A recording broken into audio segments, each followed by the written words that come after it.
యెషయా గ్రంథం 66వ అధ్యాయం 2వ వచనంలో ఈ మాట రాయబడి ఉంది.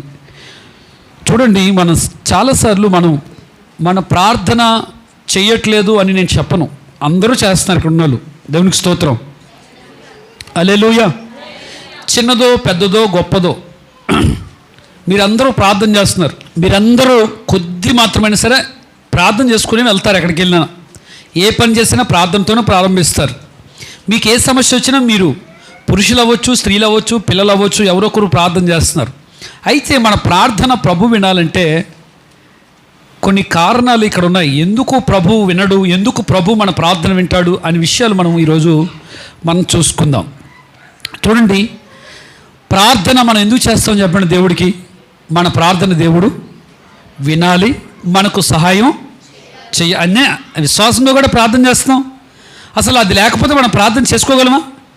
ఇప్పుడు స్వార్థం అనుకోండి, లేకపోతే బాగుండాలి అని అనుకోండి, ఎట్లాగైనా సరే ఒకటి ఏంటంటే నేను ప్రార్థన చేస్తే నా దేవుడు నా ప్రార్థన ఆలకించి నాకు సహాయం చేస్తాడు అని మనందరికీ ఉంది. కానీ ఎందుకు దేవుడు మన ప్రార్థన వినట్లేదు? అసలు ఎందుకు మన ప్రార్థనకి దేవుడు వెంటనే సమాధానం ఇవ్వలేదు? అసలు ఇస్తాడు దేవుడు. అవసరమైతే తక్షణమే మన ప్రార్థనకి దేవుడు సహాయం ఇస్తాడు. అయితే మనం ఎలా ఉండాలి, మనం ఏం చేయాలి, మన పరిస్థితి ఎలా ఉండాలనే విషయం ఈరోజు మనం చదువుకుందాం. 66వ అధ్యాయము 2వ వచనం చదువుకుందాం. ఎవడు దీనుడై నలిగిన హృదయము గలవాడై నా మాట విని వణుకుచుండెను వానినే నేను దృష్టించి ఉన్నాను. చూడండి, ఎవరి ప్రార్థన దేవుడు వింటాడో అనడానికి ఇక్కడ మొట్టమొదటిది ఒకటి ఉంది. ఏమని? ఎవడు దీనుడై నలిగిన హృదయము గలవాడై. ఎవరి మాట? దేవుని మాట విని వణుకుచుంటాడో వానిని దేవుడు దృష్టించి ఉంటాడు. అంటే చూస్తాడు. దేవునికి మహిమ కలుగును గాక. చూస్తే వదిలేస్తాడా? వదలడు, తప్పకుండా సహాయం చేస్తాడు. ఇక్కడ మనం చూసినట్లయితే చూడండి, దేవుడు ఈ లోకానికి అంతటికీ దేవుడే. అవును, యోహాను పత్రిక 3:16 వచనం చూస్తే దేవుడు లోకాన్ని ఎంతో ప్రేమించి ఈ లోకం అందరి కోసం ఈ లోకంలోకి దేవుడు వచ్చాడా రాలేదా? క్రైస్తవులు ఒక్కరి కోసం వచ్చాడా? రాలేదు. ఈ లోకంలో ఉన్న ప్రజలందరినీ ప్రేమించి దేవుడు వచ్చాడు. దేవునికి స్తోత్రం కలుగును గాక. హల్లెలూయా. పోనీ దేవుడు ఈ లోకానికి అందరినీ ప్రేమించే వచ్చాడు. మరి ఎంతమందిని దేవుడు తన దృష్టి ఉంచాడు? ఎంతమందిని దేవుడు తన పేరు పెట్టి పిలుచుకున్నాడు? కొంతమందిని మాత్రమే దేవుడు ఏర్పాటు చేసుకున్నాడు. దేవుని స్తోత్రం. ఆ కొంతమందిలో ఎవరున్నారు? నీవు, నేను, మనము ఉన్నాం. దేవునికి స్తోత్రం కలుగును గాక. ఉన్నామా? మనందరమే ఉన్నామా? మరి ఇతరుల దేవుడు ప్రేమించలేదా? ఇతరుల దేవుడు పట్టించుకోవట్లేదా? ఒక్క మాట నన్ను చెప్పనివ్వండి. ఎవరు దేవుడంటే భయము కలిగి ఉంటారో, ఎవరు దేవుడంటే చూడు, నీకు ఇష్టం లేకపోవచ్చు, కానీ ఏదో ఒక మాటను బట్టి దేవునికి అట్లా నువ్వు ఇష్టాన్ని కలిగి ఉన్నావు కనుక దేవుడు నిన్ను ప్రేమిస్తూ ఉన్నాడు. దేవుని స్తోత్రం. హల్లెలూయా. లోకంలో అందరి కోసం యేసు ప్రభు ఈ లోకానికి వచ్చాడు. కానీ కొంతమందినే దేవుడు ఎన్నుకోవడానికి కారణం ఏంటంటే దేవుడు నీ ఎడల ప్రత్యేకమైన శ్రద్ధ, ప్రత్యేకమైన ఉద్దేశం దేవుడు కలిగి ఉన్నాడు. ఆయన దృష్టి నీ మీద ఉంది. దేవునికి మహిమ కలుగును గాక. ఆయన దృష్టి నీ మీద ఉంది అంటే దేవుడు మనల్ని చూస్తున్నాడు. దేవుడు మనతో మాట్లాడడానికి ప్రయత్నం చేస్తున్నాడు. దేవుడు మనల్ని ప్రేమిస్తూ ఉన్నాడు. దేవునికి మహిమ కలుగును గాక. బైబిల్లో ఆదాముకి 2 పిల్లలు ఉన్నారు. అవునా? ఎవరు? కయీను, హేబేలు. ఇద్దరు చూడండి, దేవుని సేవకుని యొక్క పిల్లలే, లేకపోతే దేవుని చేత ఏర్పాటు చేయబడిన మనుషుని యొక్క పిల్లలే ఇద్దరు. చూడండి, ఇద్దరికి దేవుడు అంటే తెలుసు. ఇద్దరికి దేవుడి మీద ప్రేమ ఉందా లేదా? ఇద్దరికి దేవుడి మీద ప్రేమ ఉంది. ఒకడు దేశదొమ్మరి ఎందుకు అయిపోయాడు? ఒకడు దేవుని చేత హతసాక్షుల్లో ఎందుకు ఆయన చేర్చబడ్డాడు? ఒకడి పేరు ఘనంగా ఎందుకు ఎంచబడింది? మరొకని పేరు ఎందుకు ఘనహీనంగా ఎంచబడింది? ఒకడిని ఎదుక్కొని దేవుడు ఎందుకు వచ్చాడు? ఒకడిని అసహించుకునేది ఎందుకు? కారణం ఏమంటారు? అసలు దేవుడు ఒకడంటే ఎందుకు అంత ఇష్టపడిపోతున్నాడు, ఒకడంటే అసలు ఎందుకు అసహించుకుంటున్నాడు దేవుడు? కారణం ఉంది, చూద్దాం మనం. చూడండి, ఆదికాండం 4వ అధ్యాయము లోకి మనం వెళ్ళినట్లయితే, ఆదికాండం 4వ అధ్యాయంలోకి మనం వెళ్ళినట్లయితే 4వ వచనం కూడా మనం చదువుకుందాం. భూమిని సేద్యపరచువాడు కొంతకాలమైన తరువాత కయను పొలము పంటలో కొంత యెహోవాకు అర్పణగా తెచ్చాడు. హేబేలు కూడా తన మందలో తొలిచూలును పుట్టిన వాటిలో కొవ్విన వాటిని కొన్ని తెచ్చాడు. యెహోవా హేబేలును అతని అర్పణను లక్ష్యపెట్టెను, కయీనును అతని అర్పణను ఆయన లక్ష్య పెట్టలేదు. కాబట్టి కయ్యను మిక్కిలి కోపం వచ్చింది, ముఖం చిన్నబుచ్చుకొని, ఎందుకు నీకు కోపం, ఎందుకు సత్క్రియ చేసిన ఎడల తలనెత్తుకోవా, సత్క్రియ చేయని ఎడల వాకిట పాపము ఏమై ఉంది, పొంచి ఉంది. నీ ఎడల దానికి వాంఛ కలుగును, నీవు దానిని. కయ్యను తన తమ్ముడైన హేబేలుతో మాట్లాడిను. వారు పొలంలో ఉన్నప్పుడు హేబేలు ఏం చేశాడు, కయ్యను ఏమన్నాడు, ఆ కింద వచ్చాడు, నేను అక్కడ దేవుడు అక్కడికి నెలుక్కొని వచ్చి అంటాడు, యెహోవా ఇలా అంటున్నాడు, నీ తమ్ముడైన హేబేలు ఎక్కడున్నాడని. కయ్యను అడగా కయ్యను ఏమంటున్నాడు, నా తమ్ముడికి నేను కావలివాడినా అని చెప్పిన మాట అక్కడ జ్ఞాపకం వస్తుంది. చూడండి, ఒకటి అర్పణను దేవుడు అంగీకరించాడు, మరొకని అర్పణను అంగీకరించలేదు. దేవుని ఎడల తనకి చాలా భయభక్తి ఉంది, శ్రద్ధ ఉంది. దేవునికి స్తోత్రం కలుగును గాక. హల్లెలూయా. ఇద్దరూ అర్పణలు తీసుకొచ్చారు, కానీ దేవునికి ఏది ఇష్టమో అది మనం తెలుసుకోవాలి. దేవునికి స్తోత్రం. హల్లెలూయా, హల్లెలూయా.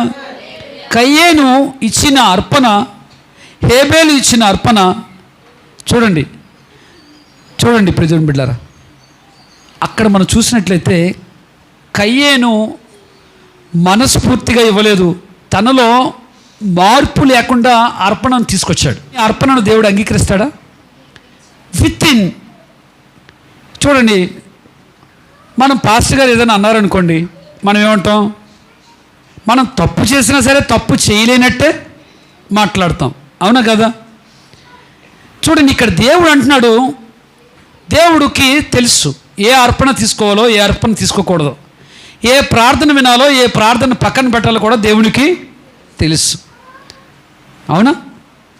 చూడండి, మనం చేస్తాం చాలాసార్లు ప్రార్థన, ఏమంటామంటే మన ప్రార్థన గొంతమ్మ కోరికల్లాగా చాలా తీవ్రమైన ప్రార్థనలు ఉంటాయి మనకు, అవునా? ఎట్లా ప్రార్థన చేస్తామంటే, ప్రపంచానికి నేనే చక్రవర్తిగా ఉండాలి, నేనే పిల్లాలి, నేను ఎవరిని పిల్లను, అందరూ నన్నే ప్రేమించాలి, నేను ఎవరిని అంటే ఇలాంటి స్వభావంతో ప్రార్థన చేస్తే అలాంటి ప్రార్థన దేవుడు వింటాడా? ఇక్కడ కయ్యేనులో మార్పు లేకుండా దేవునికి అర్పణ తెచ్చాడు. ప్రధానమైనది అదే. కయ్యేనులో మార్పు లేదు. చూడండి, దేవుడు అన్నాడు, హేబేలు నీ అర్పణ నేను అంగీకరిస్తున్నాను, కయ్యేను నీ అర్పణ నేను అంగీకరించట్లేదు. అయితే ప్రభువా, నేను నీకు ఎలాగ అర్పించాలో చెప్పు అని చెప్పాలి. వెంటనే దేవుడి మీద కోప్పడ్డాడు. ఏమని? దేవుడి మీద కోప్పడ్డాడు. చాలా తీవ్రమైన బలహీనత తనలో ఉంది. హల్లెలూయా. ఆ బలహీనత ఏంటో పరిస్థితి రాగానే బయటకు వచ్చింది. అప్పటి వరకు బాగానే ఉన్నాడు, అప్పటి వరకు అర్పణ తెచ్చాడు, అప్పటి వరకు దేవుని దగ్గర ఆసక్తిగానే ఉన్నాడు. దేవుని దగ్గర తీసుకుని వచ్చాడంటే ఆసక్తి ఉన్నట్టే కదా. అయితే తనలోని మార్పు లేని అర్పణను దేవుడు ఎంత మాత్రం స్వీకరించలేదు. హేబేలు చిన్నోడే, కానీ దేవునికి ఏది ఇష్టమో అది తెలుసు హేబేలుకి. రెండవది, హేబేల్లో మార్పు చెంది హేబేలు దేవునికి అర్పణ తీసుకొచ్చాడు. దేవునికి మహిమ కలుగును గాక. హల్లెలూయా. చూడండి, పొలంలోకి తన అన్న పిలవగానే వెళ్ళాడా లేదా? లోబడే స్వభావం ఉంది తనకి. ప్రియమైన బిడ్డలారా, తన అన్న మాట్లాడుతుంటే చక్కగా వింటున్నాడు. ఇంతలోనే ఏం చేశాడు? తన్ని చంపడానికి పూనుకున్నాడు. చూడండి, ఇక్కడ కొన్ని లక్షణాలు చూద్దాం. దేవునికి స్వీకరించలేని ఆరాధన చేశాడు ఎవరు? కయ్యేను. దేవునికి స్తోత్రం. వినండి, జాగ్రత్త వినండి. కయ్యేనులో ఉన్న లక్షణాలు చూద్దాం. కయ్యేను దేవుని ఇష్టం ఏదో తెలియకుండా ఆరాధన చేశాడు, అందుకే దేవుడు తన ఆరాధనను స్వీకరించలేదు. రెండవది చూడండి, మనస్సు మార్పు చెందకుండా ఆరాధన చేయడానికి ప్రయత్నం చేశాడు, దేవుడు దాన్ని స్వీకరించలేదు. మూడవది తను చూడండి భయంకరమైన హత్య చేశాడన్న హసించుకున్నాడు. మూడవది దేవుడి మీద తిరుగుబాటు చేశాడు, అందుకే తను దేవుడు అసలు దేశదుమ్మరిగా కయ్యేన్ని చంపినోడికి ఇంకే జీవితం చాలా భయంకరంగా ఉంటుందని చెప్పి ముద్ర వేశాడు కయ్యేనికి. చూడండి, అంతేకాదు శాపగ్రస్తుడిగా మారిపోయాడు. ఎవరు? కయ్యేను. కారణం ఏమంటారు? మనందరూ ఇక్కడ ఉన్నాం, మన ప్రార్థన ఎందుకు దేవుడు వినట్లేదు అంటారు? మన హృదయ స్థితి, మన ఆరాధన ఎందుకు దేవుడు ఆలకించట్లేదు అంటారు? మన హృదయ స్థితి మార్చబడకుండా దేవుడు మన ప్రార్థనకు సమాధానం ఇవ్వడు. నువ్వు చేసిన ప్రార్థనలు ఎన్నో చేస్తున్నావు, ఉపవాసం చేస్తున్నావు, కన్నీరు కారుస్తున్నావు, ఆసక్తితో వేకునే లేచి ప్రార్థన చేస్తున్నావు. ఎందుకు ప్రభువా నాకు సమాధానం ఇవ్వట్లేదని ప్రభువుని కానీ నువ్వు ప్రశ్నించినట్టయితే దేవుడు ఒక్కటే సమాధానం చెప్తాడు, నువ్వు మారలేదు. హల్లెలూయా. మన మనస్సు మారకుండా మనం చేసిన ప్రార్థనకు దేవుడు సమాధానం ఇస్తాడా? ఇస్తాడా? మన పాపంలో ఉంటూ మనం చేసిన ప్రార్థనకు సమాధానం వస్తుందా? చెప్పండి, చెప్పండి. దేవుడు నీ నుంచి ఆశించేది ఒక్కటే ఆశిస్తున్నాడు. క్రైస్తునుగా దేవుని పేరు, దేవుని నామాన్ని ధరించుకొని తిరుగుతున్న మనము మార్పు చెందకుండా మనం చేసే ప్రార్థన దేవుడికి ఎంత మాత్రం కూడా అది ప్రీతికరంగా మార్చబడదు. ఆమేన్. హల్లెలూయా. నువ్వు అర్పించిన బలి దేవుడికి ఇష్టకరంగా స్వీకరించాలంటే నీ హృదయ స్థితి మార్చబడాలని దేవుడు ఆశపడుతూ ఉన్నాడు. తనలో ఎన్ని దాగి ఉన్నాయో తెలుసా? హత్య చేసే ఒక నేరగాడు తనలో దాగి ఉన్నాడు. విపరీతమైన కోపం తనలో దాగి ఉంది. తన సహోదరుని దూషించి ద్వేషించే తత్వం తనలో దాగి ఉంది. అంతేకాదు, ఇప్పుడు దేవుని బిడ్డలారా వినండి, చూడండి, ఎన్ని లక్షణాలు తనలో దాగి ఉండి తన దేవునికి అర్పణగా తీసుకొస్తే అర్పణ దేవుడు స్వీకరిస్తాడా? మీరు బాగా ఆలోచించండి, మీరు బాగా జ్ఞాపకం చేసుకోండి, బాగా మైండ్లో పెట్టుకోండి ఒక మాట. నీ పరిస్థితి, నీ పద్ధతి నువ్వు మార్చుకొని ప్రభుకు ప్రార్థన చేయి. ఎలాగుంటుందో, నేనేం మారను, నేను ఇలాగే ఉంటాను. చాలాసార్లు నువ్వు అనుకుంటావు, చూసావా? చాలాసార్లు అనుకుంటాం, ప్రభువా అవును తండ్రి, నేను పాపంలో ఉన్నాను కనుక నీకు దూరంగా ఉన్నాను అని మనం అనుకుంటాం చాలాసార్లు. అదే సమయంలో మనం పరిశుద్ధంగా ఉన్నప్పుడు మన హృదయంలో ఉన్న ఆనందం వేరేగా ఉంటుంది. దేవునికి స్తోత్రం చెల్లించండి. ఆమేన్. హల్లెలూయా. మనం పాపంలో ఉన్నప్పుడు ఒక స్థితి ఉంటుంది, మనం పరిశుద్ధంగా ఉన్నప్పుడు దేవుని సన్నిధిలో ఆనందించే స్థితి వేరేగా ఉంటుంది. మీకు తెలుసో లేదో, ఆ అనుభవం మీకు ఉందో లేదో, నాకుంది. ఇప్పుడు దేవుని బిడ్డలారా, ఏదైనా ఒకవేళ మనం ఒక బలహీనతలో కానీ పడిపోయినప్పుడు చాలా దుఃఖంగా ఉంటుంది. దేవునికి ఆరాధన చెయ్యాలని మనసులో ఉండదు. చాలా బాధ అనిపిస్తుంది, ఎందుకు నేను ఇలా చేశాను, ఎందుకు నేను ఇలా మాట్లాడాను, ఎందుకు నేను ఇలా ప్రవర్తించాను అని. ఒకవేళ మనం మోకాలు వేసి మనం ప్రార్థన చేయాలన్నా ప్రార్థన సరిగా దేవునితో ఏకీభవించలేము. ఒకవేళ దేవుని సన్నిధిలో మోకరించి ప్రార్థన చేయాలని బలవంతంగా ప్రయత్నం చేసినా మన మనస్సు ఆయన మీద నిలుపుకోలేము. హల్లెలూయా. ఏదో నామకార్థంగా మోకాలేసి ప్రార్థన చేయాలి కనుక ఏదో చేసేస్తాం తప్ప మన హృదయం అంతా దేవుడి సన్నిధిలో కుమ్మరించలేము. మన హృదయంలో ఆయన యొక్క సంతోషం మనలో ఉండదు. ఇప్పుడు దేవుని బిడ్డలారా, హేబేలు ఏం చేశాడు తెలుసా? దేవుని బిడ్డ దేవునికి ఇష్టమైన దాన్ని తెచ్చాడు. చూడండి, దేవునికి ఇష్టం ఏంటో తెలుసుకుని దేవునికి ఇష్టమైనట్లు ఆయన బ్రతకడానికి ప్రయత్నం చేస్తారు. క్రైస్తవం అంటే ఒక్కటేనండి. క్రైస్తవ జీవితం అంటే ఒక్కటే ఏంటంటే తెలుసా? మనము క్రీస్తులాగా మార్చబడ్డానికి ప్రయత్నం చేయాలి. ఆమెన్ చెప్పండి. హల్లెలూయా, హల్లెలూయా. చూడండి, పరిస్థితిని బట్టి మనలో ఉన్న బలహీనతలు బయటికి రావడానికి వీలు లేదు. ఒక పరిస్థితి, గొడవాడాల్సిన పరిస్థితి వచ్చింది అనుకోండి, అక్కడి నుంచి జారుకోవడం మంచిది. ఒక తిట్టాల్సిన పరిస్థితి అక్కడ వచ్చింది అనుకోండి, నోరు జారాల్సిన పరిస్థితి వచ్చింది అనుకోండి, నోటికి తాళం వేసుకోవడం మంచిది. ఒక బలహీనతలో, ఒక పాపములో నువ్వు పడిపోతావు, ఆ స్థలంలో ఉంటే నిన్ను రెచ్చగొట్టే మనుషులు ఉన్నారు, వారి మధ్యలో నువ్వు నిలబడితే నువ్వు రెచ్చిపోతావని నీకు తెలుసు. అలాంటప్పుడు అక్కడి నుంచి మౌనంగా వచ్చేయడమే మంచిది, ఉత్తమము. ఆమేన్. హల్లెలూయా. దేవునికి స్తోత్రం, దేవునికి మహిమ కలుగునుగాక. హల్లెలూయా. యేసు ప్రభుని చాలాసార్లు, దేవుని బిడ్డలారా వినండి, యేసు ప్రభుడు చాలాసార్లు అలాగే జారుకొని వెళ్ళిపోయాడు. ఒకసారి యేసు ప్రభు సిలువ కార్యం ఇంకా పరిపూర్ణం కాకమునుపు, సువార్త ఇంకా చేయాల్సిన పరిస్థితి ఉన్నప్పుడు, యేసు ప్రభుని పట్టుకోవడానికి ఆయన మీద దాడి చేయడానికి ప్రజలు వచ్చినప్పుడు యేసు ప్రభు దొంగలాగా అక్కడి నుంచి పారిపోయాడు. కారణం ఏంటంటే ఇంకా చేయాల్సిన పని చాలా ఉంది. ఆమేన్, హల్లెలూయా. ఈరోజు క్రైస్తవులుగా మనం సరిగా ఉండలేదంటే దేవుడు నామానికి ఎంతో అవమానంగా బ్రతుకుతున్నాం. దేవుని బిడ్డ ఒక్కరు చాలండి, దేవుని నామం గణపరచబడడానికి ఒక్కరు చాలండి. ప్రాంతంలో వారిని బట్టి అనేక మంది దేవుని సన్నిధికి ఆకర్షితులు అవుతారు. హేబేలుని దేవుడు నిలుక్కొని వెళ్ళాడు.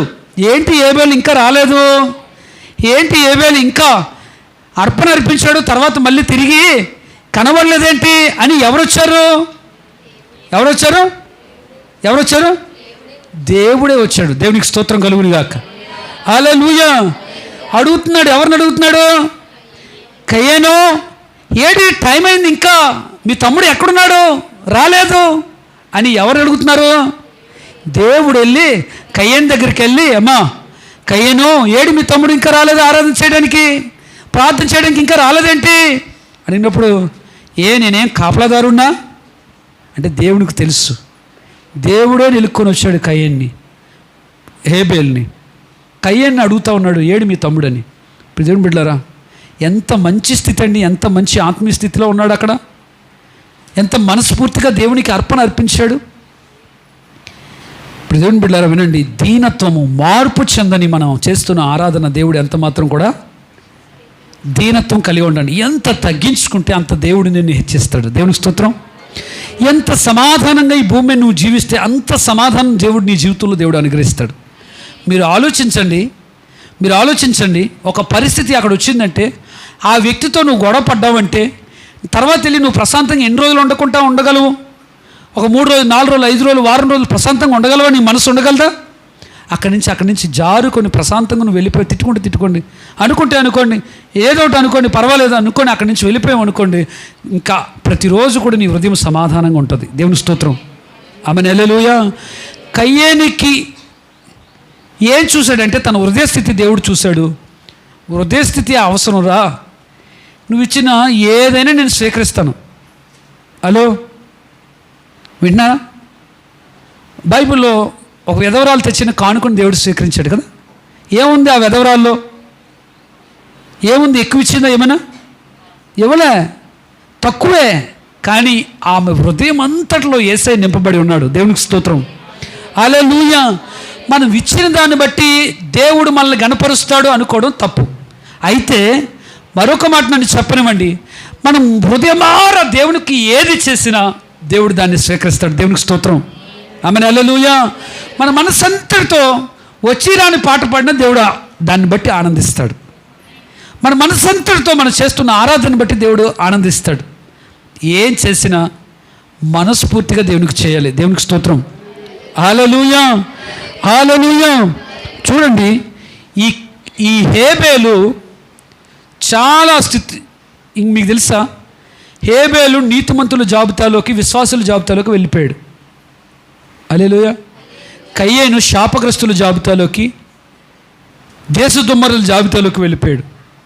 మనం చేసిన ఆరాధన మార్పుతో చేస్తే దేవుడు చాలా ఆనందిస్తాడు. ఒకసారి ప్రశ్నించుకోండి, మీరు అలా నిలబడండి, అలా ఆలోచించండి, ఒకసారి కూర్చోండి, ఒంటరిగా ఒకసారి ఇంట్లో కూర్చొని ఆలోచించు. ప్రభుని నమ్ముకున్న తర్వాత, ప్రభుని నమ్ముకోకముందు నీ స్థితి ఎలా ఉందో ఒక్కసారి ఆలోచించుకో. నీ స్థితి ఎలాగ ఉందో ఆలోచించు. నేను రాసుకునేవాడిని ఒక పేపర్ మీద, చెప్తున్నాను. ఏమని రాసుకునేవాడిని? దేవుడిని నమ్మిన తర్వాత నా మాటలు మారాయా, మారలేదా అంటే ఒకవేళ మారితే ఏం చేయాలి? టిక్ పెట్టుకునేవాడిని.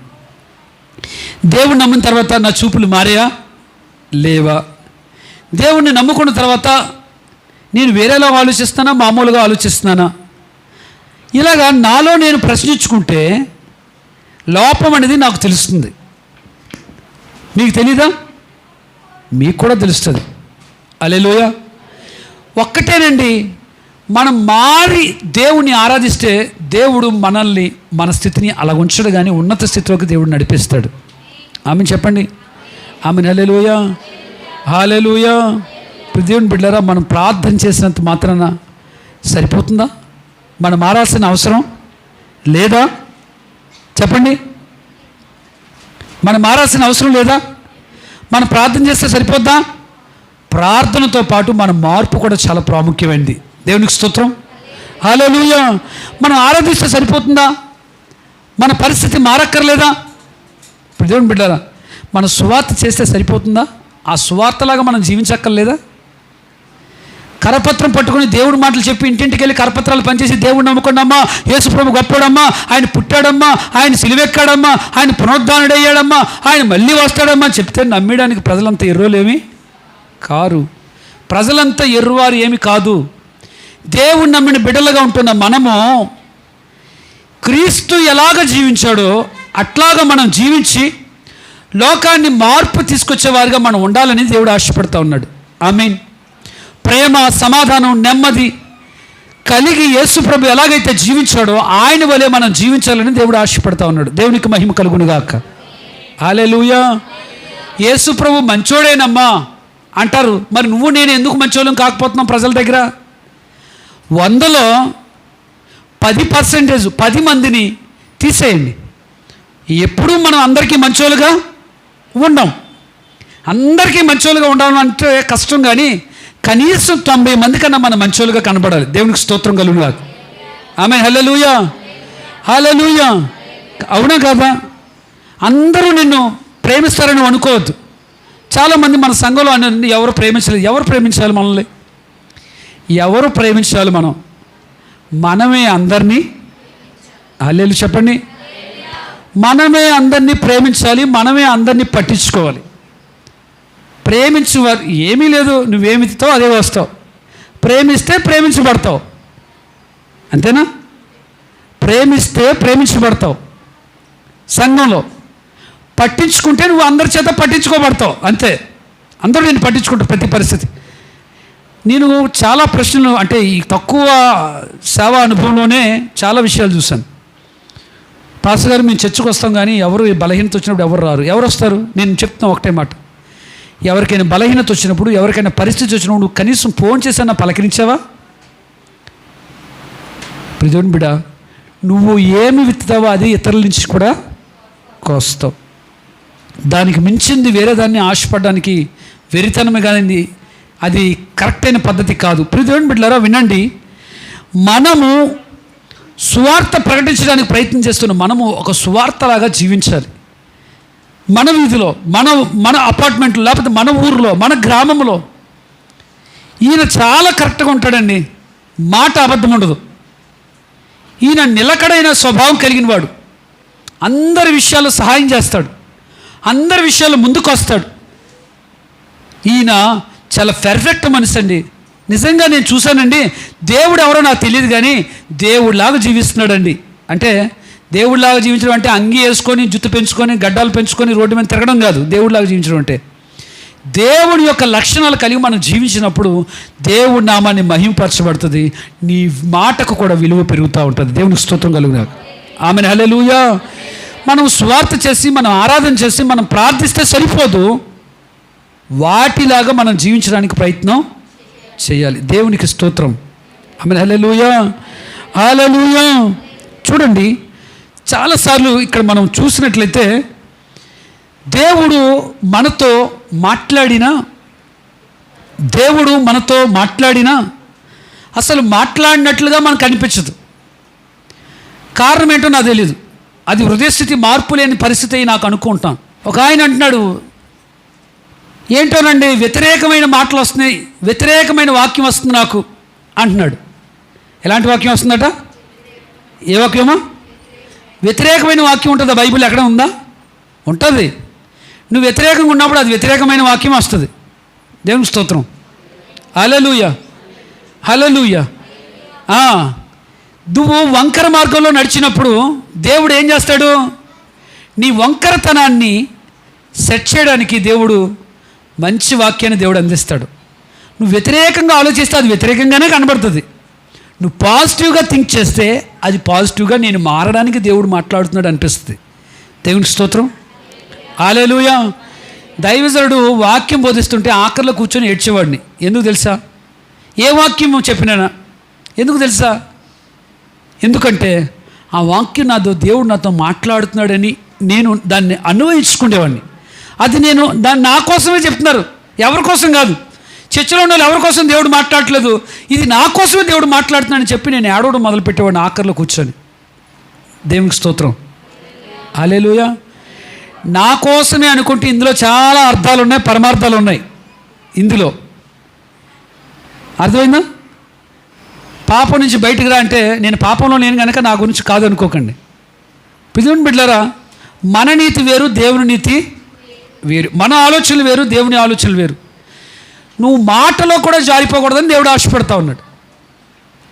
నీ మాటలు ఉప్పు వేసినట్లు ఉండాలి. ఎలా ఉండాలి అంటే ఉప్పు వేసినట్లంటే ఉప్పు వేసామంటే ఎలా ఉంటుంది? ఉప్పు కసంగా అయిపోద్దా? అంటే ఉప్పు కసం అయితే ఎక్కువ మాటలు, ఎక్కువ మాట్లాడితే ఉప్పు కసం అయిపోద్ది. ఏ బంధమైనా అది ఎలా ఉంటుందట? వెగట పుట్టిస్తుంది. అసలు పారీడే తప్ప ఎందుకు పనిచేయదు. అలాగని ఉప్పు తక్కువ ఉందా, ఎందుకు ఉపయోగం?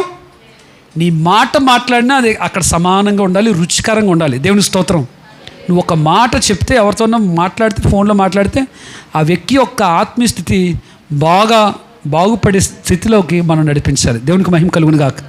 ఇప్పుడు దేవుని బిడ్డలారా వినండి, చూడండి, చాలా రిఫరెన్స్లు ఉన్నాయి, నేను చెప్తాను.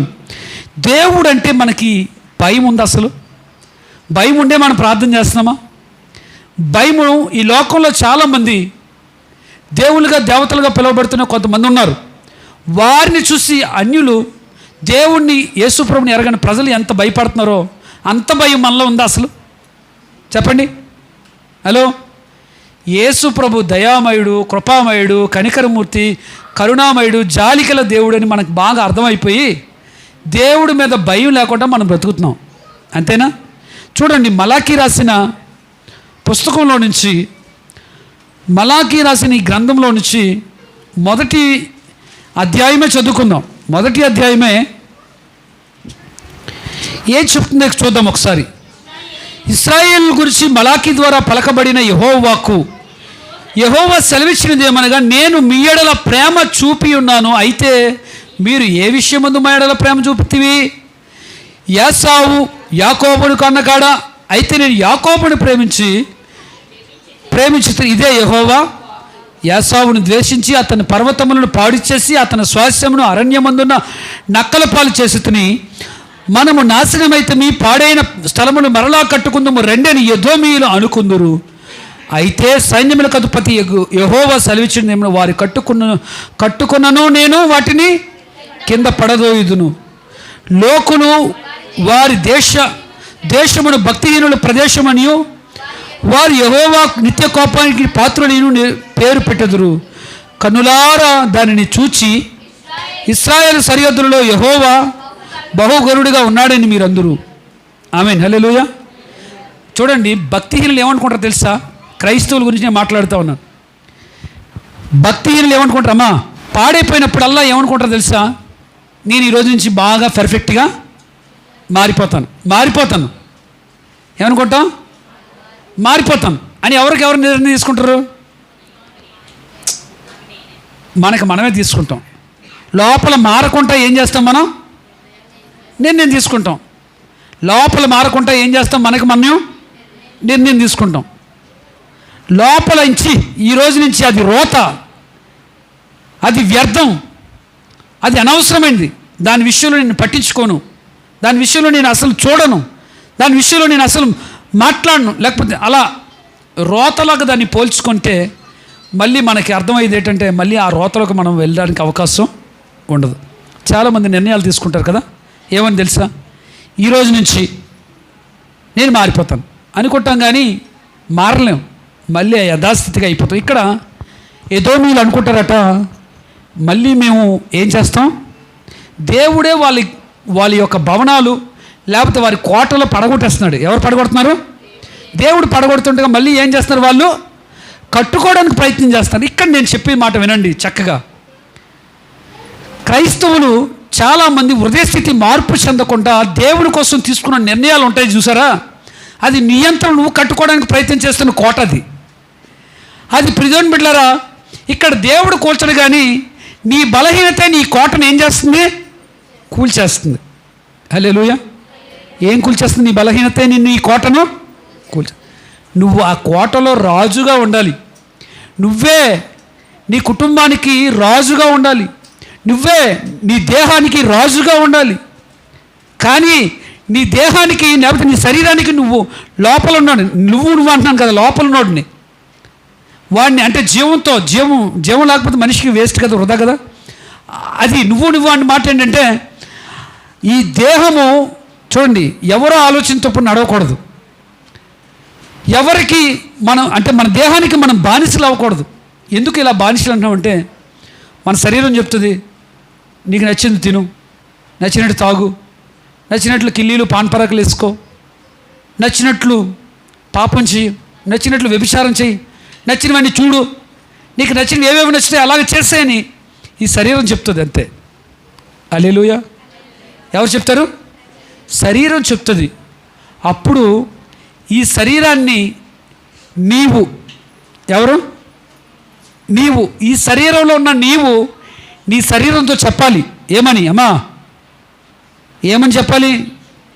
ఈ శరీరం నాది కాదు. ఎవరిది? దేవునికి ఇచ్చాను. ఎవరికి ఇచ్చాను? పిల్లలు, ఈ శరీరం ఎవరిది? ఒకప్పుడు క్రీస్తులో బాప్తిసం పొందకముందు నీది. ఇప్పుడు బాప్తిసం పొందిన తర్వాత ఈ శరీరం ఎవరిది? దేవునిది. ఈ శరీరాన్ని పాడు చేస్తే ఎవరిని? దేవాలయం పాడు చేసినట్లే. దేవుడు చెప్తున్నాను, నీ దేహమే దేవుని ఆలయం, పరిశుద్ధాత్మ నిలయం అని నీకు తెలీదా? అంటే నువ్వు నీలో ఉన్న ఈ దేహంలో ఉన్న నీతో నువ్వు చెప్పాలి. ఏమనంటే, ఈ దేహం పాడు చేయడానికి ఈ దేహము నాది. ఎవరిది? ఇప్పుడు నా దేహాన్ని ఎవరికి ఇచ్చాను? దేవుని ఆలయముగా దీన్ని ఇచ్చాను గనక దీని మీద నాకు అధికారం లేదు. దీన్ని నాకు నచ్చినట్లు నేను జీవించడానికి లేదు. దీన్ని దేవునికి నచ్చినట్లు జీవింప చేయడానికి నేను ఉన్నాను. దేవునికి మహిమ కలుగునుగాక. హల్లెలూయా. ఈ చేతుల ద్వారా పాపం చేయకూడదు. ఈ చేతుల ద్వారా చప్పట్లు కొట్టి ప్రభు పని చేసి ప్రభు పరిచర్యలు ఈ చేతులు దేవుడి సన్నిధిలో వాడాలి. ఆమేన్. ఈ కాళ్ళు బ్రాందీ షాపుల వైపు, వ్యభిచార కొంపల వైపు పరిగెట్టడానికి లేవు. ఈ కాళ్ళు చూడండి, దేవుడు చెప్తున్నాడు, ఈ కాళ్ళు సుందరమైన కాళ్ళుగా దేవుడు వర్ణించాడు. దేవునికి స్తోత్రం. హల్లెలూయా. ఈ కాళ్ళు దేవునివి, దేవుని కోసం వాడు. ఈ నోరు నాది కాదు, ఈ నోరు దేవునిది. దేవుని మాటలు పలకాలి. 2-3 ఎక్కడైనా కూర్చున్నప్పుడు దేవుని మాట, దేవుని నమ్ముకోమని వారికి చెప్పాలి. ఈ నోరు దేవుని సువార్త కొరకు వాడబడాలి. ఈ నోట్లో పవిత్రమైన మాటలు రావాలి అని దేవుడు చూడండి. ఇప్పుడు దేవుని బిడ్డారా, మనంతట్లో మనం కట్టుకోలేము దేన్ని కూడా. మనము దేవుడి మీద ఆధారపడి ఆయన సన్నిధిలో మోకరించి ప్రార్థించి, ప్రభువా నా దేహము ఇంకా పూర్తిగా నీకు అప్పగించలేకపోతా ఉన్నాను, నా దేహాన్ని శుద్ధి చేయండి, నాలో ఉన్న ప్రతి పాపాన్ని కడిగివేయండి. అంత గొప్ప దావీదు ఎందుకు ఆ ప్రార్థన చేస్తున్నాడు చెప్పండి? ఈ సోపులాగా నన్ను కడుగు, హిమము కంటే నన్ను తెల్లగా. కీర్తనలు పాడి దేవునికి ఆరాధన చేసి దేవుని చేత ఇష్టడు అనిపించుకున్న ఆ దావీదు ప్రతిరోజు చేస్తున్న ప్రార్థన ఏంటంటే, నన్ను శుద్ధి చెయ్యు, నన్ను శుద్ధి చెయ్యు, నన్ను శుద్ధి చెయ్యు. ప్రతిరోజు చేస్తున్న ప్రార్థన.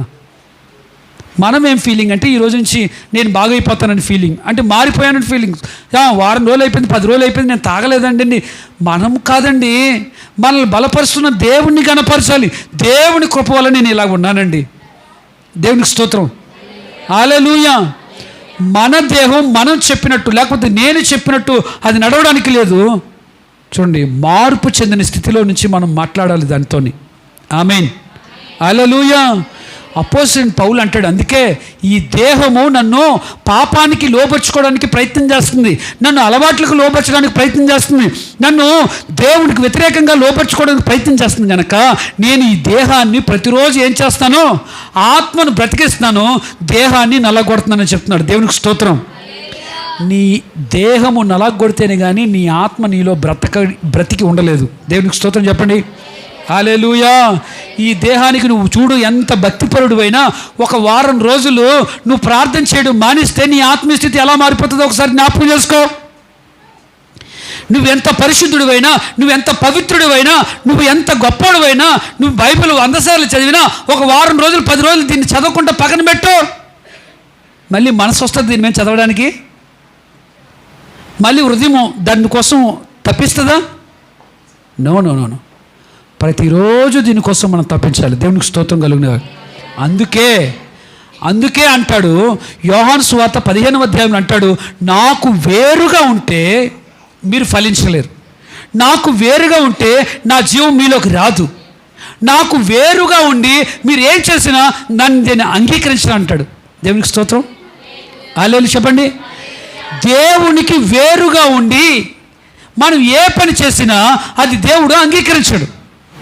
చాలామంది అంటారు, మేము చర్చికి రాలేము కానీ భోజనాలు అయితే చెప్పండి, మేము ఎంతో కొంత డబ్బులు ఇస్తాం అంటారు. ఏం ఉపయోగం అండి? చెప్పండి. దేవుని బిడ్డలారా వినండి, పరిశుద్ధాత్మ దేవుడు మాట్లాడుతున్న మాటలు. నీ దేహము దేవుని ఆలయం. ఆమె చెప్పండి, ఇలా చేసుకొని చెప్పండి. నా దేహం కుడివైపు ఉందని, హార్ట్ ఎక్కడుంది? ఎడమవైపు.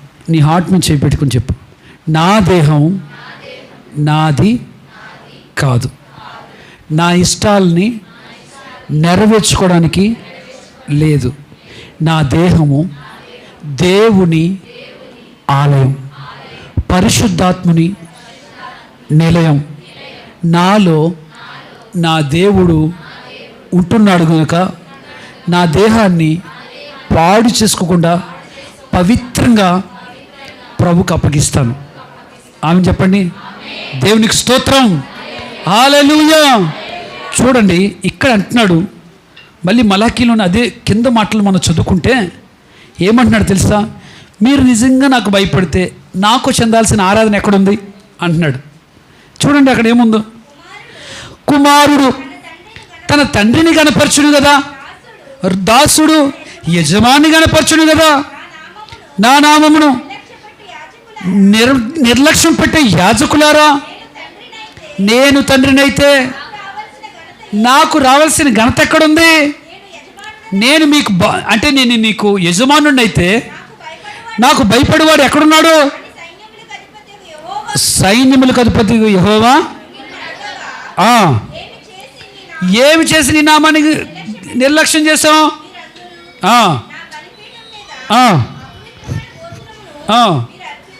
అపవిత్రమైన భోజనం. ఏ భోజనం అండి? వినండి, ఏ భోజనం అర్పిస్తున్నారు వాళ్ళు? భోజనం తెస్తున్నారు, దేవుడి సన్నిధికి వస్తున్నారు, కానీ అర్పించేది ఎలాంటిది అర్పిస్తున్నారు? ఎందుకు అపవిత్రమైంది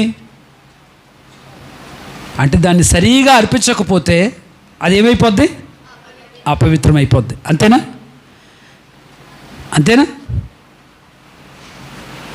హల్లెలూయా, హల్లెలూయా. చూడండి, అది సరిగా అర్పించకపోతే అది ఏమైపోద్ది? అపవిత్రమైపోద్ది. బైబిల్లో ఒక ఆయన దేవుణ్ణి ప్రేమించి అర్పణ తెచ్చాడు. ఏం చేశాడు? అర్పణ తెచ్చాడు. ఆ అర్పణ దేవుడు తీసుకున్నంత వరకు, అంగీకరించినంత వరకు అయితే అర్పణ తెచ్చాడు.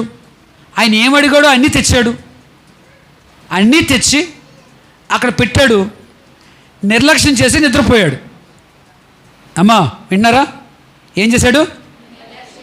అర్పణ తెచ్చాడు, అన్నీ అక్కడ కోసి దేనికి అవి కోసి పెట్టాడు. నిర్లక్ష్యం చేసి ఏం చేశాడు?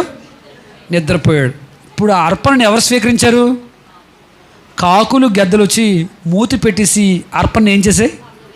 పాడు చేసాయి. అప్పుడు ఆయన వచ్చాడు అర్పణ తీసుకుందామని. వచ్చేసరికల్లా ఏం చేస్తున్నాయి? కాకులు గద్దలు ఎంగిల్ చేసాయి, పాడు చేసే అర్పణను.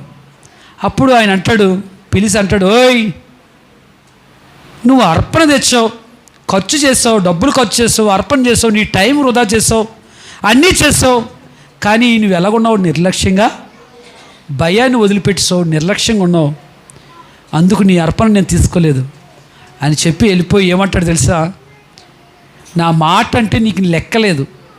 అమ్మా విన్నావా? తలపైకి ఎత్తండి. నా మాట అంటే నీకు లెక్కలేదు. నేనంటే అసలు నీకు భయం లేదు. అంటే నీతో మాట్లాడినంత మాత్రం దేవుడి యొక్క స్టేటస్ తగ్గిపోద్దా? హలో చెప్పండి. నీతో మాట్లాడి నిన్ను ప్రేమించి నిన్ను పట్టించుకున్నంత మాత్రాన నువ్వు నా స్నేహితుడివి, నా బిడ్డవి అన్నంత మాత్రాన అయితే అలాగే దేవుని స్టేటస్ తగ్గించేస్తామా? దేవుడు ఎప్పుడు దేవుడే. దేవుని స్తోత్రం. హల్లెలూయా. దేవుడు సింహాసనాన్ని విడిచి నీ దగ్గరికి వచ్చి నీతో మాట్లాడుతున్నాడంటే ఎంత ధన్యురాలు నువ్వు. ధన్యురాలు కాదా? మహాధన్యురాలు నువ్వు. ఆమేన్. అక్కడ యేసుప్రభు పుట్టినప్పుడు దేవదూత వచ్చి చెప్తుంది, దయాప్రాప్తురాలా నీకు.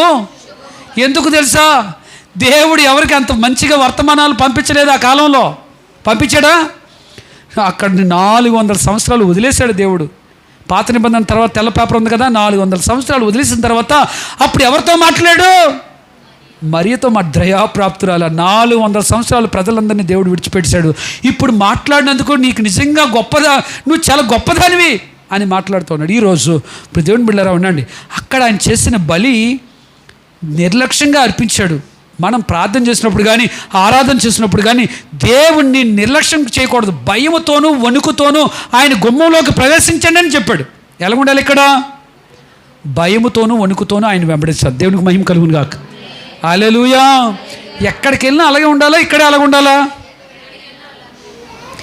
దేవునికి చెందాల్సిన మహిమ దేవునికి నిత్యము చెందుతూనే ఉండాలి. దేవునికి స్తోత్రం. హల్లెలూయా. నువ్వు నిజమైన భక్తిపరుడు అంటే ప్రతి స్థలంలో దేవుడు ఉన్నాడని నువ్వు జ్ఞాపకం చేసుకుంటావు. ఆమేన్. ఇంట్లో ఉంటాడు దేవుడు, వంట చేసిన దగ్గర ఉంటాడు, బట్టలు ఉతుకున్న దగ్గర ఉంటాడు, నువ్వు కూర్చొని టీవీ దగ్గర చూస్తుంటావు కదా, అక్కడ కూడా ఉంటాడు దేవుడు. నువ్వేం చూస్తున్నావు అనేది దేవుడు చూస్తూనే ఉంటాడు. హల్లెలూయా. అయితే ఆయనకి చెందాల్సిన మహిమ ఎక్కడ చెందుతుందండి ఈరోజు కదా? చాలామంది నేను ఆలోచిస్తున్నాను, తప్పు కాదు. నేను ఆలోచిస్తుంటే ఎందుకు ఇంతమంది దైవజనులు చనిపోయారు అని నేను ఆలోచిస్తే నేను అనుకుంటున్నాను, ఈరోజు చాలామంది దేవునికి చెందాల్సిన మహిమ అంతా వారే పొందుకుంటున్నారు. ఎవరు పొందుకుంటున్నారు? దేవునికి చెందాల్సిన మహిమ. ఎవరైనా నిన్ను పొగిడారంటే ఒకటే చెప్పు, నా వల్లైతే నేను అసలు ఎవరికి ఒక రూపాయి కూడా పెట్టే మనిషిని కాను. నా హృదయంలో యేసయ్య ఉన్నాడు కనుక ఆ యేసయ్య ప్రేరేపణ ద్వారా నీకు ఇచ్చానని చెప్పండి. దేవునికి స్తోత్రం. హల్లెలూయా. నేను అసలు మంచోడిని కాదు, కానీ ఇలాగ నీ దగ్గర ప్రవర్తిస్తున్నానంటే కేవలం నా ప్రభుని నేను నమ్ముకోవడం బట్టే. దేవునికి స్తోత్రం. హల్లెలూయా. ఇప్పుడు దేవుని బిడ్డారా, మనము ఇది చేసేవన్నీ ఎలా చేయాలి తెలుసా? దేవునికి మహిమపరిచే విధంగా చేయాలి. నేను ఆలోచిస్తున్నా అదే. ఈరోజు నేను చూస్తే దేవునికి చెందాల్సిన మహిమ దేవునికి చెందట్లేదు. చాలామంది, నేను తప్పుగా మాట్లాడుతున్నాను ఎవరు భావించొద్దు, రెవరెండ్లుగా, బిషప్లుగా, ఆర్చ్ బిషప్లుగా, రైట్ రెవరెండ్లుగా పేర్లు పెట్టుకొని దేవునికి చెందాల్సిన మహిమంతా మనుషులు ఏమవుతూ ఉన్నారు? అనుభవిస్తూ ఉన్నారు. ఈరోజు ఒక సభలో చూడండి, అక్కడ దేవుని నామం కంటే మనుషుల నామమే ఎక్కువగా అక్కడ ఏమవుతుంది? ఘనపరచబడుతూ ఉంది. అంటే దేవుని ఉగ్రత తీవ్రమైపోతూ ఉందండి. ఇప్పుడు దేవుని బిడ్డలారా, ఎక్కడైనా ఒకటే చెప్పాలి, మనం ఘనపరచబడకూడదు, దేవుడు మాత్రమే అక్కడ ఘనపరచబడాలి. దేవునికి స్తోత్రం కలుగును గాక. హల్లెలూయా. ఈ మలాకీలో నేను తండ్రిని అయితే నాకు రావాల్సిన గౌరవం ఎక్కడుంది? నేను దేవుడిని అయితే నాకు రావాల్సిన ఏవి నాకు చెందాల్సినవేవి, నాకు చెందాల్సిన మహిమ ఎక్కడుంది? ఏది? నా మహిమ నాకు చెందట్లేదని చెప్తున్నాడు. ఇంకా ఉన్నాయి కొన్ని మాటలు చదవండి. ఏమి చేసి నేను అపవిత్రం చేస్తాం? యెహోవా భోజన బల్లలో నీచపరిచారట. ఏం చేశారు? గుడ్డిదాన్ని అట. మంచిగా లేదు, శ్రేష్టమైనది కాదు బలి. ఎలాంటి బలి? గుడ్డిదాన్ని అర్పిస్తున్నారట బలి. అది తప్పు కాదా? మీరు చేస్తున్న ఆరాధనలో స్వచ్ఛత లేకుండా, మీ మనస్సులో మార్పు లేకుండా చేస్తున్నది గుడ్డి ఆరాధన కాదా?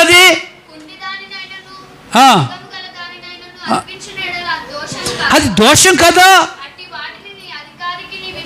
ఆ, అతడు నీకు దయ చూపునా ఆ. నిన్ను అంగీకరించునా ఉమ్. అని సైన్యములకు అధిపతియగు యెహోవా అడుగుచున్నాడు. హల్లెలూయా. ఒక అధికారి ఉన్నాడండి. ఒక అధికారికి పాడైపోయింది ఇస్తామా మనం? చెప్పండి. ఇస్తే అధికారి మనల్ని మంచోడు అంటాడా? ఒక అధికారికే పాడైపోయింది ఇవ్వం కదా, దేవుడికి ఎలాగా మనం చేయగలం? ఇప్పుడు దేవుని బిడ్డలారా, అందుకే దేవుని దగ్గరికి వచ్చి మనం విరిగి నలిగిన హృదయంతో దేవునికి ఆరాధన చేయాలి. ఆమె చెప్పండి. హల్లెలూయా. మనం పాడైపోయిన హృదయం దేవుడికి ఇవ్వాలని ఆశపడుతున్నాడా? లేకపోతే మన హృదయం బాగైపోయిన తర్వాత ప్రభు మనల్ని బట్టి ఆనందిస్తాడా? చెప్పండి. మనం వచ్చినప్పుడు పాడైపోయిన స్థితిలోనే ఉంటాం కదా. మనం దీన్ని ఏం చేయాలి? రిపేర్ చేసి బాగు చేసి మళ్ళీ ఆయన చేతికి మనం అప్పచెప్పాలి. దేవునికి మహిమ కలుగును గాక. హల్లెలూయా. లోకములో పాపములో మనం అపవిత్రులుగా మార్చబడ్డాం. ఒక నియమం, పాప నియమం మనలో ఉంది కనుక మనం మంచోళ్ళం కానప్పుడు కూడా దీన్ని ఏం చేయాలి? రోజు రోజుకి దాన్ని మంచితనంలోకి తీసుకొచ్చి మనం చనిపోయే స్థితికి వచ్చేసరికల్లా మనం పవిత్రంగా దేవుని చేతిలో మన దేహాన్ని దేవుని చేతిలో పెట్టాలి. దేవునికి మహిమ కలుగునుగా. వాక్యము చేత పవిత్రులుగా మనం మార్చుకొని మన యొక్క ప్రవర్తన, మన క్రియలు, మన తలంపులు, మన అలవాట్లు అన్నీ మార్చుకొని దేవుని చేతికి పవిత్రంగా మన దేహాన్ని అప్పగిస్తే ఆయన పవిత్రుడిగా వస్తున్నాడు కనుక మనం పవిత్రంగా ఈ భూలోకంలో జీవించిన నాళ్ళు జీవించి పవిత్రంగానే మనం చనిపోయాం కనుక పవిత్రులు మాత్రమే ప్రభువు ఆయనతో పాటు తీసుకుని వెళ్తాడు. దేవునికి స్తోత్రం కలు. ఆమె చెప్పండి. హల్లెలూయా. ఇప్పుడు దేవుని బిడ్డలారా వినండి.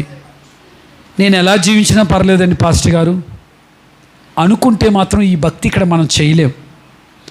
నేను ఎలా బ్రతికినా పర్లేదు, నేను ప్రార్థన చేస్తాను, పాపము చేస్తానంటే ఇది కాదు వే. దానికి ఒక మార్గం ఉంది, అది నరకం అంటారు దాన్ని. నువ్వు దేవుని నమ్ముకొని కూడా ఇంకా మార్పు చెందని పరిస్థితిలో ఉంటే, నువ్వు ప్రభు సన్నిధికి వచ్చి ఆదివారం వచ్చి ఏదో చేసి మళ్ళీ తిరిగి వెళ్ళిపోయి మళ్ళీ లోకానుసారంగా జీవిస్తే నువ్వు పరలోక మార్గంలో ఉన్నవాడివి కాదు, నరక మార్గంలో ఉన్నవాడివి అని జ్ఞాపకం చేసుకొని నా పరిస్థితి మార్చుకుంటాను ప్రభువా, నాకు సహాయం చేయమని ఉపవాసం ఉంటావో, కన్నీరు కారుస్తావో, హృదయాన్ని నల్లగొట్టుకుంటావో, ఏం చేస్తావో తెలియదు కానీ దేవుని సన్నిధిలో దాన్ని విడిచిపెట్టినట్లయితే దేవుడు నన్ను మనల్ని క్షమించి ఆయన పరిశుద్ధుల జాబితాలో మనల్ని ఉంచి ఆ రాజ్యంలో పరిశుద్ధులు ఉండే రాజ్యాన్ని మనల్ని ప్రభు తీసుకుని వెళ్తాడు. ఆమె చెప్పండి. పరలోకంలో పాపులకి స్థానం లేదు. ఏ పాపమైనా పాతాళలోకంలో, నరకములో పవిత్రులకి స్థానం లేదు. పవిత్రులతోనే ఉంటారు. ఆమె చెప్పండి. హల్లెలూయా. పరిశుద్ధులతోనే ఉంటారు. దేవుడు పరిశుద్ధుడు కనుక ఆయనతోనే పరిశుద్ధత కాపాడుకుని వారు, ప్రభు కోసం జీవించిన వారు ఆయన దగ్గర ఉంటారు. పాపం చేసిన వారు, పాపానికి దాసుడైన ఒకడు ఉన్నాడు కదా, వాడితోనే నిత్యం అక్కడ జీవిస్తారు. ఆ పాపంలోకి వెళ్లకుండా ఉండాలని ప్రభు మనతో మాట్లాడుతున్నాడు ఈరోజు. దేవునికి మహిమ కలుగును గాక. ఎవడు దీనుడై, ఎలాగట? ఎవడు దీనుడై, చదువమ్మా 66వ అధ్యాయం 2వ వచనం.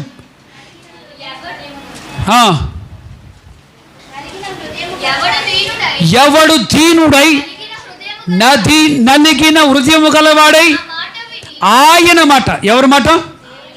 దేవుని మాట విని వణుకుచున్నాడు, వాని మీదే నా కన్నులు ఉంటాయి. ఆమె చెప్పండి. హల్లెలూయా. ఇప్పుడు దేవుడు నిన్ను చల్లగా చూడాలని ఎంతమందికి ఉంది? దేవుడు మమ్మల్ని చల్లగా చూడాలండి బాబు అంటారు కదా. ఎలా చూడాలి? చల్లగా చూడాలి. చల్లగా చూడడం అంటే అన్ని ఆయుష్, ఆరోగ్యము, ధనము అన్నీ సమృద్ధిగా ఇచ్చి నిన్ను క్షేమంగా ముందుకు నడిపించడం చల్లగా చూడడం అంటే. దేవునికి స్తోత్రం. చల్లగా ఉండాలని వచ్చారు ఇక్కడ, దేవుడి చేత వేడిగా ఉండాలని వచ్చారు ఇక్కడికి? చల్లగా ఉండాలని కదా వచ్చారు. చల్లగా ఉండాలంటే మీలో దీనత్వాన్ని ధరించుకోండి. ఆమె దేవుడు మాట అంటే భయపడండి. ఆమె చెప్పండి. ఎవరికి భయపడాలి? పాస్టర్ గారికి భయపడతారు చాలామంది, దేవునికి అసలు భయపడరు. అదొక భయంకరం. ఇందాక చెప్పాను కదా, వెళ్ళకపోతే ఎవరు ఊరుకోరు? బాబోయ్ చంపేస్తాడు పాస్టర్ గారు, అసలు ఊరుకోడు. అవసరం వచ్చేస్తాడు, లేకపోతే ఫోను ఏ సమాధానం చెప్పాలో ఆ గోల ఎందుకు, వెళ్ళి అక్కడ పడుకుంటేనే బెటరు. పాస్టర్ గారికి భయపడి చర్చికి రావద్దండి. గౌరవించండి పాస్టర్ గారిని. దేవుడికి భయపడండి. ఎవరికి? దేవుడికి. పాస్టర్ గారే బాసు చర్చిలో, అవునా? ఎవరు బాసు మనందరికీ? దేవుడు. దేవునికి మహిమ కలుగును గాక. ఆమేన్, హల్లెలూయా. ఇప్పుడు దేవుని బిడ్డలారా, దేవుడు, మన దేవుడు నలిగిన వారిని ప్రేమించే దేవుడు. శ్రమలతోనూ పరిస్థితులతోనూ నలిగిపోతూ ఏడుస్తూ కన్నీరు కారుస్తున్న వారిని ఏం చేస్తాడు? దేవుడు ప్రేమిస్తాడు. అలాంటి వాళ్ళు అంటే దేవుడికి చాలా ఇష్టం. ఇజ్రాయేల్ ప్రజలు దేవునికి వ్యతిరేకంగా ఉన్నారండి. వినండి, ఆఖరిగా మనం ముగించుకుందాం. 5 నిమిషాలు మనం మాట్లాడుకుని. ఇజ్రాయేల్ దేవునికి వ్యతిరేకంగా మారిపోగానే దేవుడే శత్రు దేశానికి అప్పగించాడు. వాళ్ళని ఎవరు అప్పగించాడు అంటే దేవుడు వదిలేసిన తర్వాత ఇంకన్నీ అప్పచేయాలి, ఏ జయం ఉండదు. హలో, వింటారా?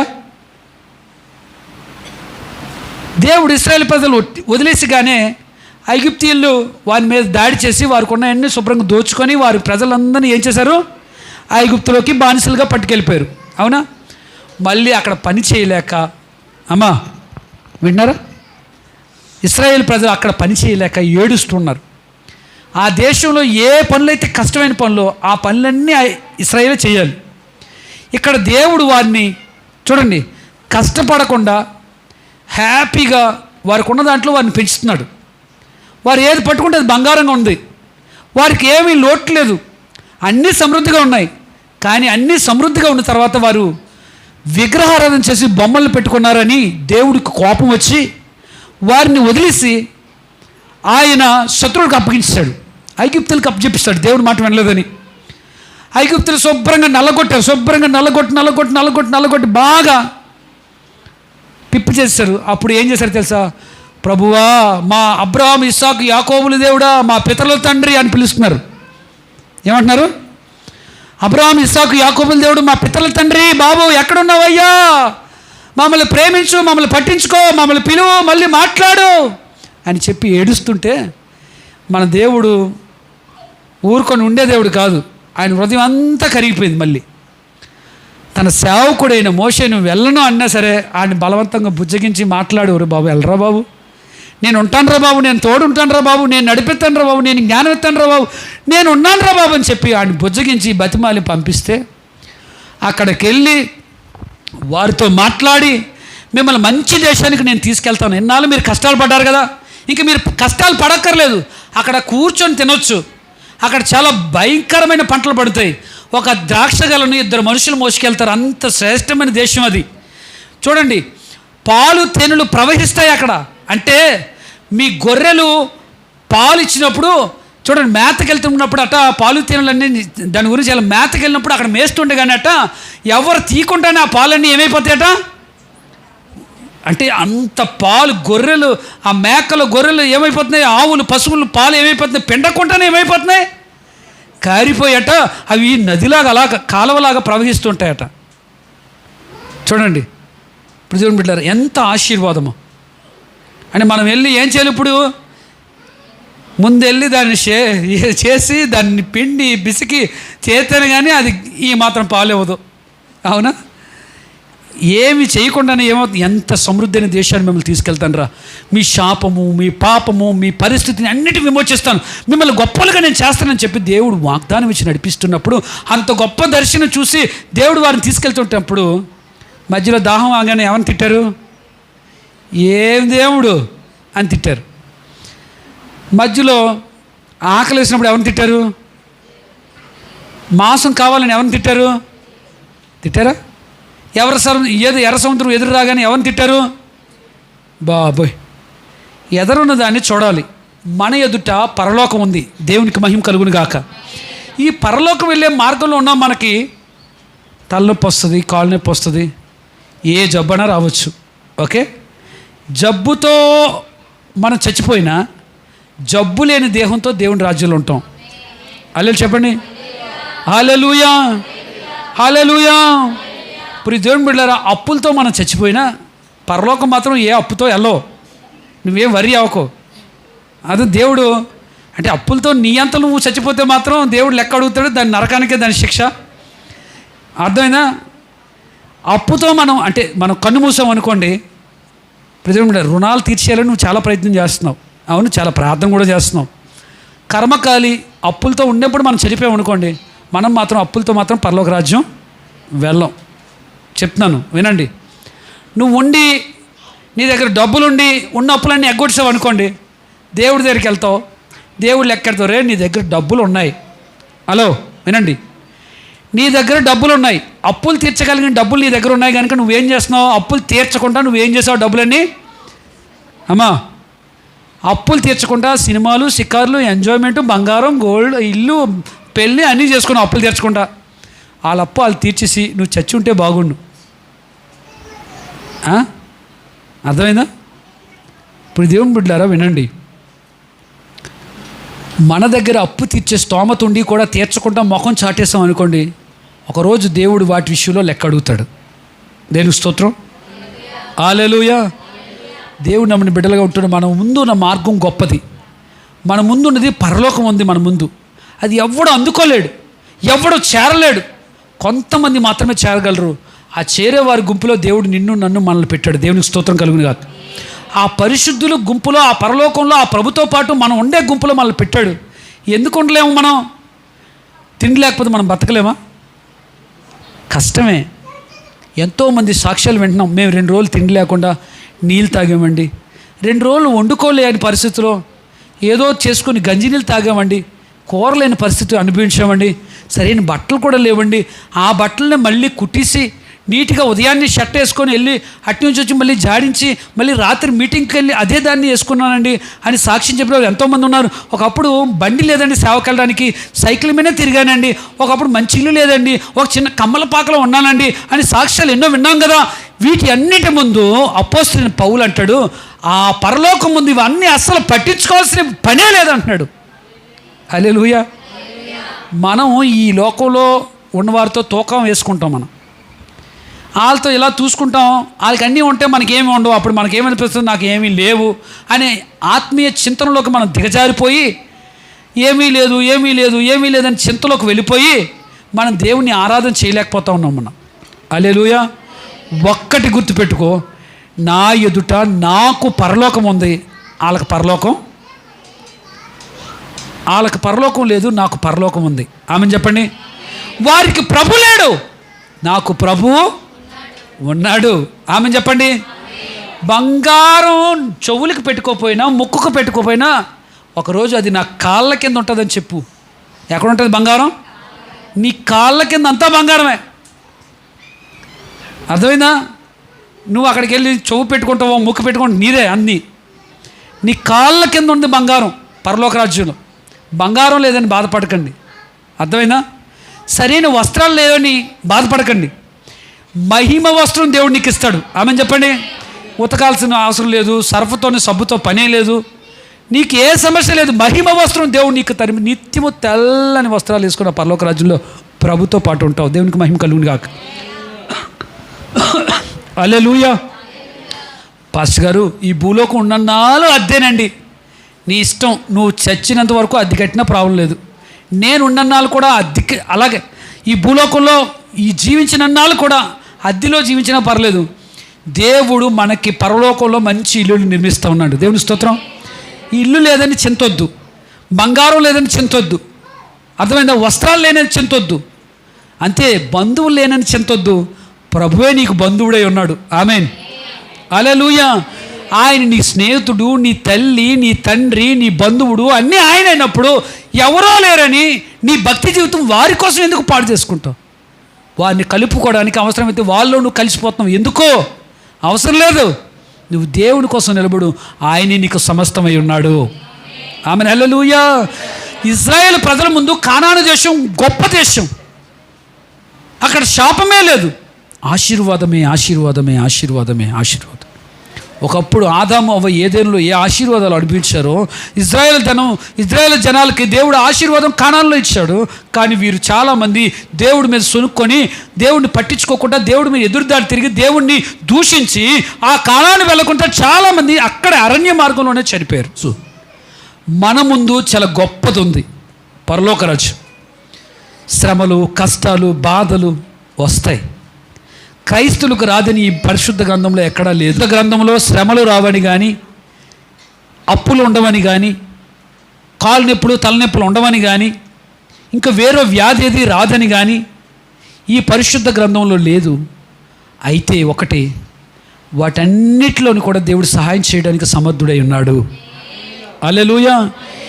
ఏమి లోకానికి వ్యతిరేకంగా నేను దేవుణ్ణి నమ్ముకున్నాను కనుక నాకెందుకు ఇలా జరుగుతుంది, ఇలాంటి రాకూడదు కదా నాకు అని నువ్వు అనుకోకండి. ఈ లోకంలో ఉన్నవానికి శ్రమ, కానీ శ్రమ కొంతకాలమే అని ప్రభు చెప్తున్నాడు. ఎన్నాలట? 60 సంవత్సరాలే శ్రమ. హల్లెలూయా. 6 కోట్ల సంవత్సరాలు నీకు సుఖమే. ఆమె చెప్పండి. మరి అంతకన్నా మించిన కోట్ల సంవత్సరాలు కూడా నీకు హ్యాపీయే. 60 సంవత్సరాలు మనకి అవమానాలు, 60 సంవత్సరాలు మనకు శ్రమలు, 60 సంవత్సరాలు మనకి కష్టాలు, 60 సంవత్సరాలు ఏదో ఒక 60 మహా అనుకో, మనకి కొంతకాలమే శ్రమ.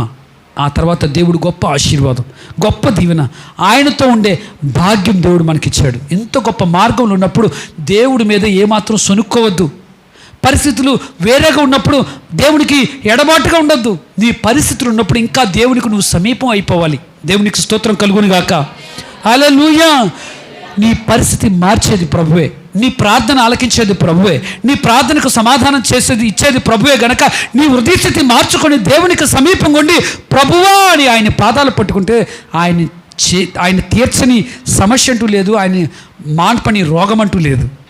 ఆమేన్. ఉందా ఏదైనా? ఆయనకి అసాధ్యమైనది ఏదైనా ఉందా? చెప్పండి పోనీ. ఏదైనా చేయడానికి ఆయన సమర్థుడు. మన పరిస్థితి వచ్చినప్పుడు మన మనుషుల సహాయాన్ని కోరుకోకుండా, దానికి కూడా రెఫరెన్స్లు ఉన్నాయి ఇందులో, కానీ చెప్పడానికి సమయం లేదు.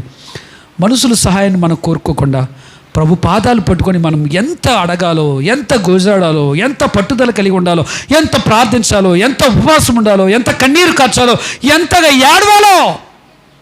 ఎవరైనా వచ్చి నీ పక్కకు వచ్చి ఏమ్మా బాగోలేదంటే ఏం చేస్తావు? అవునమ్మా బాగోలేదని ఏడ్చేస్తాం. అవునా? ఒక్క కన్నీరు కూడా నువ్వు బయట వేస్ట్ చేయకు.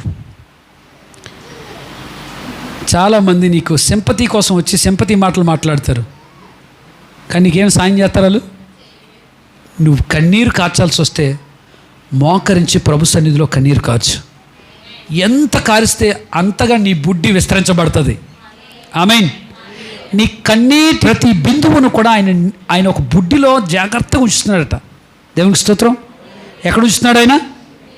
బుడ్డిలో ప్రతి కన్నీరు కూడా జాగ్రత్తగా ఉంచుతున్నాడు, దాస్తా ఉన్నాడు ఆయన సన్నిధిలో కన్నీరు కాచి ప్రార్థన చేయి.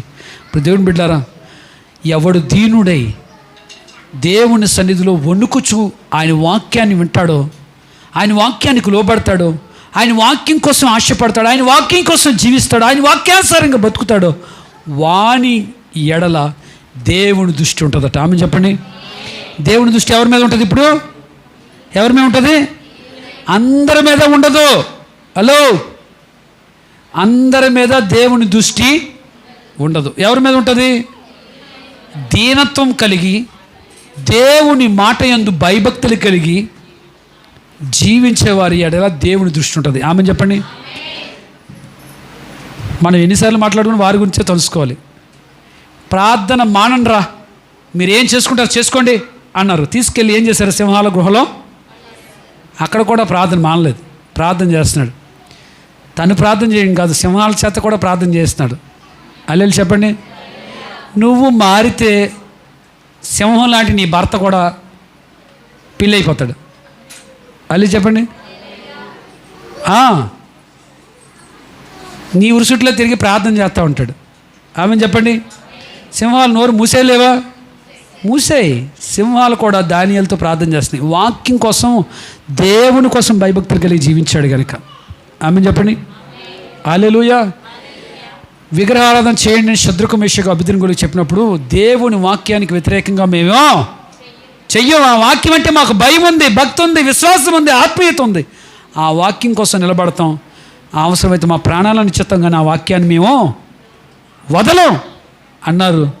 ఆ వాక్యమే వారి మధ్యకు వచ్చి వారిని బతికించింది. ఆమె చెప్పండి. ఇలాంటి భక్తులు బైబిల్లో ఎంతమంది ఉన్నారు? దేవుని మాట అంటే భయముతోనూ భక్తితోనూ మనం కొనసాగినప్పుడు, వినండి, ఈరోజు దేవుని దాసుని ద్వారా, సేవకుని ద్వారా వాక్యం చదువుతున్నప్పుడు, మాట్లాడినప్పుడు ఆ రోజు మన పరిస్థితి మార్చుకోవడానికి ప్రయత్నం దీనత్వంలో ఎవరుంటారో వారినే దేవుడు పైకెత్తాడు. ఆమె చెప్పండి. గర్విష్ఠులందరినీ దేవుడు ఏం చేస్తాడు తెలుసా? కాలు వేసి నరివేస్తాడు, వారిని అణిచేస్తాడు. అసలు వారి పేరు కనపడదు, వారి మాట కనపడదు, వారు ఎక్కడ ఉండరు. నాకు తెలుసు ఎంతోమంది గర్విష్ఠులు మన సంఘంలో దూరం అయిపోయారు. నేను ఆలోచిస్తున్నాను, ఎంత గర్వం అంటే దేనికి అసలు వాళ్ళు బెండ్ అయ్యేవారు కాదు. నాకు భయం వేసేది కొన్నిసార్లు. ఇప్పుడు దేవుని బిడ్డలారా, దీనులని ఆయన పైకి లేపుకుంటాడు. ఆమె చెప్పండి. హల్లెలూయా. నువ్వందరికంటే గొప్పోడుగా అన్ని విషయాల్లో, ధనం విషయంలో, పేరు విషయంలో, వాక్యం విషయంలో, దేవునికి ఇష్టకరమైన విషయంలో, అన్ని విషయాల్లో నువ్వు గొప్పోడుగా ఉండాలని ఆశ ఉంటే నువ్వు డౌన్ అయిపో, నీల్ డౌన్. ఎంత తగ్గించుకుంటే అంతగా దేవుడు నేను ఏం చేస్తాడు? హెచ్చిస్తాడు. ఆమె చెప్పండి. లోబడే స్వభావం మనకి ఎప్పుడు ఉంటుందో దేవుడు అప్పుడు వాణి అందు దేవుని కనుదృష్టి ఉంటుంది. ఆమేన్. హల్లెలూయా.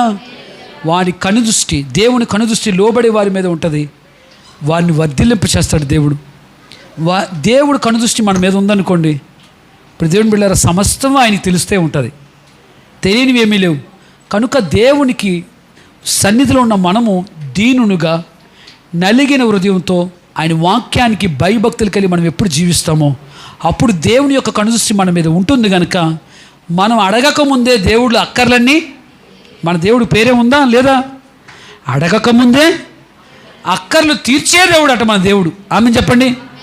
హల్లెలూయా. హల్లెలూయా. దేవుడు నీతో ఉంటే నువ్వేమి అడగాల్సిన పని అసలు లేదనుకుంటాను నాకు తెలిసి. నువ్వు నీ పిల్లలు ఇంట్లో ఉన్నారు, క్రిస్మస్ వచ్చింది, వాళ్ళ కోసం బట్టలు అవసరమో అని వాళ్ళు అడగాల మనల్ని. రోజు నాకు ఇది కావాలని మనకి ఇది పెట్టండి అని అడగాలి. వారికి ఏం కావాలో, వారు ఏం తింటారో, వారి టేస్ట్లు ఏంటో మనకి బాగా తెలుసు. వారు ఎలాంటివి కట్టుకుంటారో, వాళ్ళు ఎలాగుంటారో అన్నీ మనకు తెలుసు కదా. మన పిల్లల గురించే అంత అవసరమైతే మనల్ని పేరు పెట్టిన పిలిచిన దేవుడు ఇంకెంతగా మనల్ని ప్రేమిస్తున్నాడు, ఎంతగా మనల్ని తెలుసుకుంటున్నాడు ఆయన. కనుక దేవుని బిడ్డలారా వినండి, దేవుడు అంటే భయము, భక్తిని, విశ్వాసతను, ఆత్మీయతను ఏమాత్రం దిగజారిపోకుండా దేవుని ఎడల భయం ఉంటే చాలు, నువ్వెక్కడ పాపంలో పడిపోవు. దేవుని ఎడల నిజమైన భక్తి ఏంటంటే ఆయన ఎడల భయమే. ఆమేన్. భయం ఉంటే పరిశుద్ధత ఉంటుంది, భయం ఉంటే ప్రార్థన ఉంటుంది, భయం ఉంటే ఆరాధన ఉంటుంది, భయం ఉంటే చర్చ ఉంటుంది, భయం ఉంటే ప్రతీది కూడా దేవుని కొరకు చేయాలని తపన ఉంటుంది. దేవుని స్తోత్రం. అది ఎప్పుడు నువ్వు కోల్పోతావో రోజు రోజుకి అలాగలా వెళ్ళిపోతావు, లాస్ట్కి వెళ్ళిపోతావు, ఇంకా ఆఖరికి వెళ్ళిపోతావు. కొన్ని రోజుల తర్వాత దేవుణ్ణి కూడా వదిలేస్తావు. హల్లెలూయా. భయం మాత్రం ఎప్పుడు తగ్గకుండా నువ్వు దేవుళ్ళో కొనసాగించడానికి ప్రయత్నించి, దేవుని భయమును ఎప్పుడైతే నీలో ఉంటుందో నువ్వు, నీ కుటుంబము ఆర్థికంగా, ఆత్మీయంగా అన్ని విషయాలు వర్ధిల్లి దేవునికి మహిమకరంగా జీవిస్తారు.